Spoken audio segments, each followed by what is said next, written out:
Last night I was reading about Moses, and the Lord asked him, "What is in your hand?"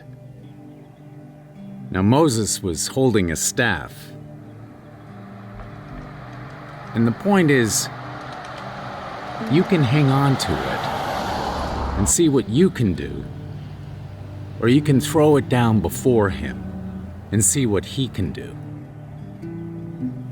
This morning, when I woke up, I read about Nebuchadnezzar, who built a 90-foot statue to himself. And he threatened to kill anyone who refused to bow down to it. And then came along 3 kids, Shadrach, Meshach, and Abednego. It's a tough one to say. And they refused to bow down. And the king raised a powerful furnace, a fire with a chamber, and he threw the boys in it. And it says in Scripture that not a hair of their heads was singed. And there was another man in the fire. Who was the 4th man? Who was the man in the fire with them? In 1 Samuel 14:35, there was a king named Saul, and he built an altar to the Lord. And in the very next chapter, in Samuel 5:12, he raised a monument to himself. Now Mark Batterson, the author, writes, "There's a fine line between thy kingdom come and my kingdom come. If you cross the line, your relationship with God is self-serving. You aren't building altars to God. You're building monuments to yourself. And there's a name for that: idolatry." And this is what the prophet Samuel told Saul. He told the king, the builder of altars, "Rebellion is the sin of divination, and presumption is as iniquity and idolatry, because you have rejected the word of the Lord, and he has rejected you from being king."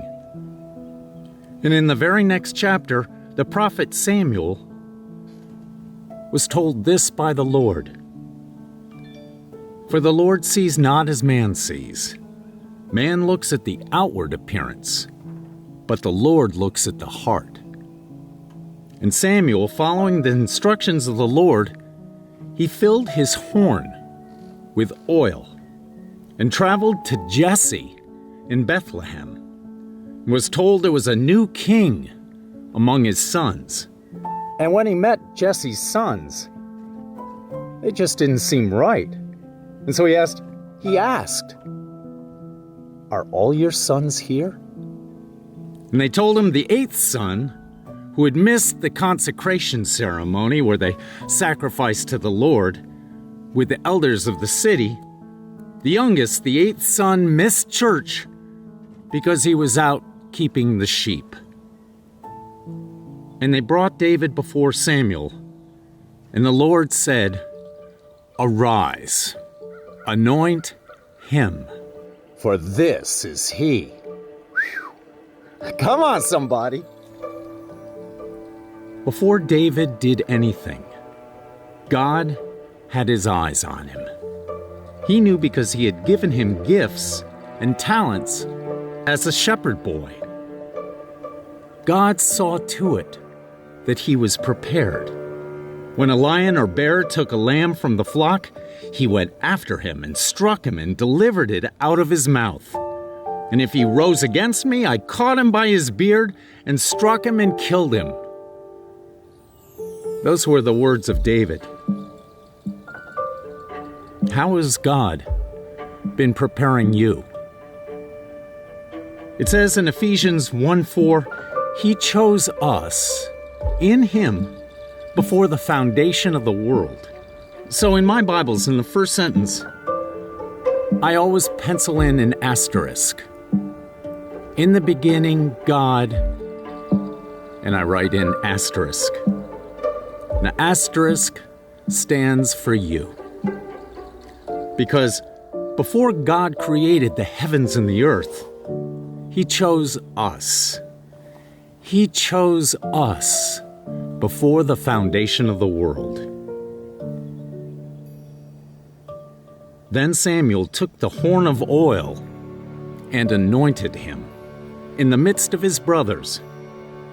And the next verse is astonishing. And the Spirit of the Lord rushed upon David from that day forward. When David was anointed, the Spirit rushed upon him. Has the Spirit rushed upon you? And He brings gifts, and for David He brought strength, He brought courage, He brought wisdom. Many excellent qualities that prepared him for what was to come. And he wrote this: O Lord, in the morning you hear my voice. In the morning I prepare a sacrifice for you and watch. There's something about your mind having to formulate your thoughts enough to write them down that sometimes allows you to more clearly communicate that thought.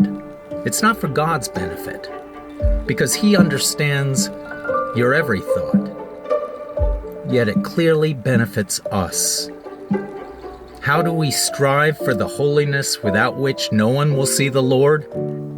For here we have no lasting city, but we seek the city that is to come. Through Him, then, let us continually offer up a sacrifice of praise to God, that is, the fruit of lips that acknowledge His name.